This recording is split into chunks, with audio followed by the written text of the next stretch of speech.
Hello दोस्तों, नमस्कार। स्वागत है एक बार फिर से आपके अपने प्रिय चैनल पर। दोस्तों अभी अभी की जो सबसे बड़ी खबर आ रही है, जहां दुनिया पर फिर मंडराने लगा है परमाणु हथियारों की होड़ का खतरा। रूस और ब्रिटेन आमने सामने आ चुके हैं। दोस्तों बताएंगे क्या है खबर, साथ ही अगली खबर में बताएंगे जहां रूस और अमेरिका की लड़ाई के बीच भारत की बड़ी दुविधा बढ़ गई है। दोस्तों एक पक्ष को चुनना आसान नहीं है। बताएंगे क्या है ये बात और किसके साथ जाने को तैयार है भारत। हर तरह की खबरें आज आपको बताएंगे दोस्तों। उससे आगे बताएंगे जहां भारत, पाकिस्तान, चीन साझा अभ्यास को लेकर खबर आ रही है, जहां आतंकवाद के खिलाफ शंघाई सहयोग संगठन ने पहली पहल कर दी है। दोस्तों इसके बाद क्या हुआ वही बताएंगे आपको। साथ ही बताएंगे जहां त्रिशंक विधानसभा हुई तो बीजेपी की गोद में बैठ जाएगी टीएमसी। जी हाँ दोस्तों, किसने कह दी है ये बात, बड़ी खबर है, ये भी बताएंगे आपको। तो बने रहिएगा वीडियो के अंत तक। और अभी खबरों में आगे बढ़ने से पहले अगर आप भी मानते हैं कि मोदी जी हैं तो हर चीज संभव है और भारतीय सेना है तो हमारा देश गर्व से जी रहा है दोस्तों। और बंगाल में इस बार मोदी जी के नेतृत्व में भाजपा की ही सरकार बनेगी। तो इस वीडियो को अभी कर दीजिए लाइक, चैनल को कर दीजिए सब्सक्राइब, बेल आइकन दबाइए, साथ ही कमेंट बॉक्स में लिख दीजिएगा जय हिंद। जी हाँ दोस्तों, चलते हैं पहली और सबसे बड़ी खबर की तरफ दोस्तों, जहां पर दुनिया पर फिर मंडराने लगा है परमाणु हथियारों की होड़ का खतरा। रूस और ब्रिटेन आमने सामने। बता दें अमेरिका और यूरोपियन यूनियन से बढ़ रहे तनाव के बीच रूस अब ब्रिटेन के खिलाफ भी जवाबी आक्रामक मुद्दों में सामने आ चुका है दोस्तों। उसने ये बात सार्वजनिक रूप से कह डाली है कि ब्रिटेन के साथ उसका राजनयिक संबंध लगभग मृत हो गया है, यानी मर गया है। इससे अंतरराष्ट्रीय जगत में एक और बड़ा तनाव खड़ा हो जाने की संभावना पैदा हो गई है दोस्तों। सबसे बड़ा खतरा परमाणु हथियारों की होड़ फिर से चालू हो जाने का है। आपको बता दें कि ताजा विवाद ब्रिटेन के उस दस्तावेज से खड़ा हुआ जिसमें रूस को गंभीर प्रत्यक्ष खतरा बताया गया है। जब ब्रिटेन ने यह दस्तावेज जारी किया है तो कूटनीतिक विशेषज्ञों ने अनुमान लगाया है कि रूस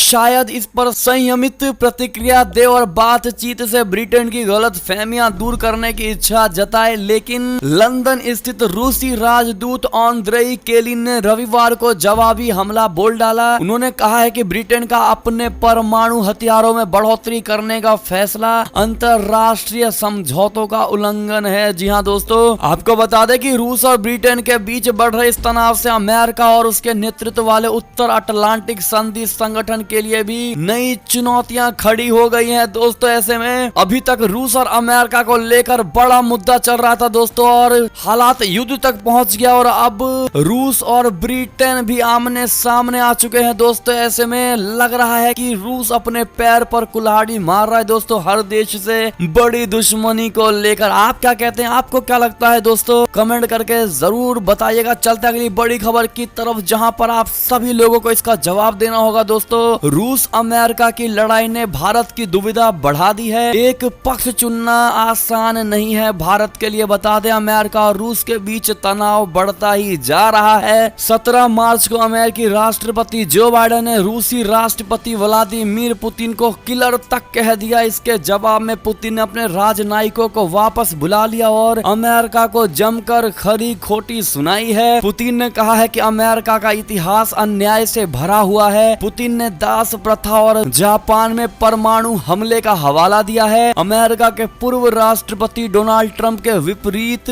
जो बाइडेन ने सत्ता में आने के बाद से पुतिन को लेकर सख्त रुख अख्तियार कर दिया है। पुतिन के प्रति ट्रंप उदार थे और उन्होंने कभी रूसी राष्ट्रपति के खिलाफ कड़े शब्दों का इस्तेमाल नहीं किया। आज की तारीख में वैश्विक स्थिति को प्रभावित करने में अमेरिका के अलावा रूस और चीन की भी हैसियत है दोस्तों। सीरिया में अमेरिका चाहकर भी वहां के राष्ट्रपति बशर अल असद को नहीं हटा पाया, यहाँ तक कि अमेरिका को पीछे हटना पड़ा। ऐसा रूसी राष्ट्रपति पुतिन के ही कारण हुआ है दोस्तों। लेकिन आपको बता दें कि इस स्थिति में भारत के लिए विकट स्थिति पैदा होने की आशंका है। भारत और चीन में तनातनी अभी खत्म नहीं हुई है। पूर्वी लद्दाख में अब भी चीनी अतिक्रमण खत्म नहीं हुआ है। तो दूसरी तरफ रूस के लिए भारत शीत युद्ध के दौरान से ही एक बड़ा साझेदार के रूप में रहा है दोस्तों। और रूस अमेरिका से पहले ही भारत का साथ देता रहा है और आज भी रूस भारत का एक अच्छा दोस्त दोस्त है। रूस और भारत के बीच अरबों डॉलर का सैन्य सहयोग भी है, जैसा कि हमने आपको हमेशा से S-400 की भी बात करी है दोस्तों। लेकिन चीन रूस की उस मुहिम में शामिल है जहां अमेरिका की वैश्विक नेतृत्व को चुनौती देने की बात आती है। रूस के लिए ये बहुत अहम है कि वो अमेरिका को चुनौती दे और इस मुहिम में उसे चीन से ही मदद मिल सकती है दोस्तों। ऐसे में चाइना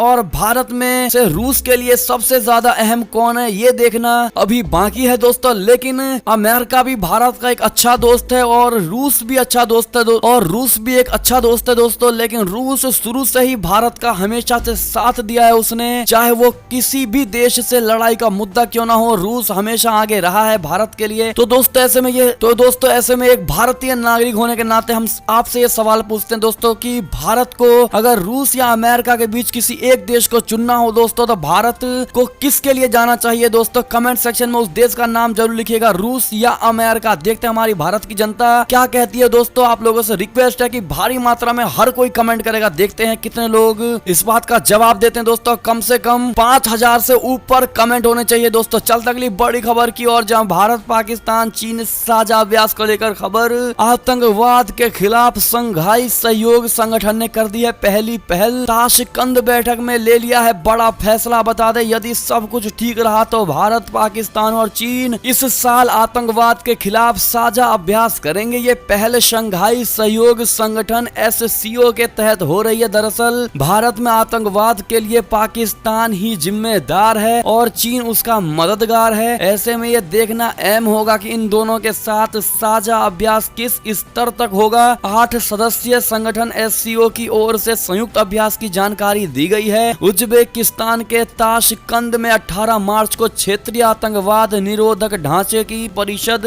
यानी RATS की 36वीं बैठक में संयुक्त अभ्यास, जिसे पब्बी एंटी टेरर 2021 का नाम दिया गया है दोस्तों, उसके करने का फैसला किया गया है। SCO के सदस्य देशों के प्रतिनिधियों ने बैठक में आतंकवाद, अलगाववाद और उग्रवाद के लिए लड़ने के लिए 2022 से 2024 के लिहाज से सहयोग के कार्यक्रम के मसौदे को मंजूरी दे दी है। ऐसे में दोस्तों आप भी कमेंट सेक्शन में ये बात जरूर लिखिएगा दोस्तों, क्या आपको लगता है कि भारत चाइना और पाकिस्तान के साथ में युद्धाभ्यास करने में कंफर्ट फील करेगा दोस्तों? हाँ या ना जवाब जरूर दीजिएगा। अगली खबर की बात करें तो म्यांमार में सैन्य तख्ता पलट के विरोध में सड़कों पर उतरे डॉक्टर सेना के खिलाफ कर दिए जमकर नारेबाजी। जी हाँ दोस्तों, अगली खबर की बात करें तो अलास्का वार्ता फेल होने के बाद चीन और रूस ने अब तेज कर दी है लामबंदी। सरगेई लावरोव बीजिंग यात्रा पर पहुंचे हैं। बता दें, अमेरिका और चीन के बीच अलास्का में हुई उच्च स्तरीय बातचीत के फेल होने के बाद अब चीन ने रूस के विदेश मंत्री सरगेई लावरोव की सोमवार से शुरू हुई बीजिंग यात्रा का प्रोफाइल बढ़ा दिया है। चीन के कूटनीतिक विशेषज्ञों ने अब खुलकर कहा है कि अलास्का वार्ता के बाद अमेरिका और चीन दोनों अपने अपने एजेंडे पर आगे बढ़ रहे हैं। उन्होंने ध्यान दिलाया है कि सोमवार को जहां अमेरिकी विदेश मंत्री एंटनी ब्लिंकेन नाटो, जो कि उत्तर अटलांटिक संधि संगठन के विदेश मंत्रियों के साथ बैठक के लिए ब्रसेल्स जा रहे हैं, तो वहीं रूस के विदेश मंत्री लावरोव बीजिंग में अब चीनी नेताओं से बातचीत शुरू कर रहे हैं। दोस्तों, विश्लेषकों ने लावरोव की यात्रा को रूस और चीन के बीच मजबूत हो रही अमेरिकी विरोधी लामबंदी का हिस्सा माना है। जी हाँ दोस्तों, चलते अगली बड़ी खबर की तरफ, जहां पर श्रीलंका से खबर आ रही है कि संयुक्त राष्ट्र मानवाधिकार निकाय के प्रस्ताव का करना होगा सामना। भारत से समर्थन की उम्मीद कर रहा है श्रीलंका। जी हाँ दोस्तों, श्रीलंका को संयुक्त राष्ट्र मानवाधिकार परिषद के एक महत्वपूर्ण प्रस्ताव का सामना करना पड़ेगा, जिसे राष्ट्रपति गोटाबाया राजपक्षे के लिए अग्नि परीक्षा माना जा रहा है। वो इस प्रस्ताव का ऐसे समय में सामना कर रहे हैं जब ऐसे आरोप लग रहे हैं कि 2009 में लिटे के साथ सशस्त्र संघर्ष समाप्त होने के बाद पीड़ितों को न्याय दिलाने और सुलह को आगे बढ़ाना सुनिश्चित करने में उनकी सरकार द्वारा किए गए प्रयास विफल रहे हैं। जी हाँ दोस्तों, संयुक्त राष्ट्र इकाई में लगातार 3 बार श्रीलंका को प्रस्ताव पर हार का सामना करना पड़ा है। उस दौरान गोटाबाया के बड़े भाई और मौजूदा प्रधानमंत्री महिंदा राजपक्षे 2012 और 2014 के बीच देश के राष्ट्रपति थे। अधिकारियों ने बताया है कि मसौदा प्रस्ताव श्रीलंका में मानवाधिकार और सुलह जवाबदेही प्रोत्साहन सोमवार को सत्र में सूचीबद्ध है। जी हाँ दोस्तों, एक और खबर की अगर ऐसे में बात करें अपन लोग तो बंगाल चुनाव से खबर आ रही है, जहां त्रिशंकु विधानसभा हुई तो बीजेपी की गोद में जा क्या बैठेगी तृणमूल कांग्रेस। जी हाँ दोस्तों, अशोक भट्टाचार्य ने ये बड़ा बयान दिया है दोस्तों। बता दें, बंगाल में मार्क्सवादी कम्युनिस्ट पार्टी का चर्चित चेहरा है अशोक नारायण भट्टाचार्य। पूर्व शहरी विकास मंत्री, मार्क्सवादी कम्युनिस्ट पार्टी में राज्य कमेटी के वरिष्ठ सदस्य तथा निवर्तमान सिलीगुड़ी के विधायक फिर एक बार अपने विधानसभा क्षेत्र से चुनाव मैदान में है। भट्टाचार्य का स्पष्ट मानना है कि राज्य में तृणमूल कांग्रेस की सरकार जा रही है। जी हाँ दोस्तों, ये नोट करने वाली बात है। इन्होंने साफ कह दिया है कि कांग्रेस की सरकार, तृणमूल कांग्रेस की सरकार बंगाल से जा रही है। वो अपने गठबंधन की सरकार आने का दावा भी कर रही है, लेकिन ये भी आशंका जाहिर करती है कि अगर त्रिशंकु विधानसभा की स्थिति बनी तो तृणमूल कांग्रेस भाजपा के साथ हाथ मिलाकर सरकार बना लेगी। ऐसे में दोस्तों, अगर आप भी मानते हैं कि अशोक भट्टाचार्य का कहना बिल्कुल सही है और आएगी पूरी तरह से भाजपा ही, तो कमेंट सेक्शन में आप भी ये बात जरूर लिखिएगा दोस्तों कि बंगाल में परिवर्तन होकर रहेगा और मोदी जी के नेतृत्व में भाजपा की सरकार बनकर रहेगी। लिखना बिल्कुल मत भूलिएगा दोस्तों। और ये थी अब तक की सबसे बड़ी खबरें। और आपको ये खबरें जरा भी अच्छी लगी दोस्तों तो अभी अपने भाई बंधुओं में व्हाट्सएप, फेसबुक, ट्विटर के जरिए पूरे भारत में इस वीडियो को शेयर करना बिल्कुल मत भूलिएगा। और अभी कर दीजिए इस वीडियो को लाइक, चैनल को कर दीजिए सब्सक्राइब, बेल आइकन दबाइए, साथ ही कमेंट बॉक्स में लिख दीजिएगा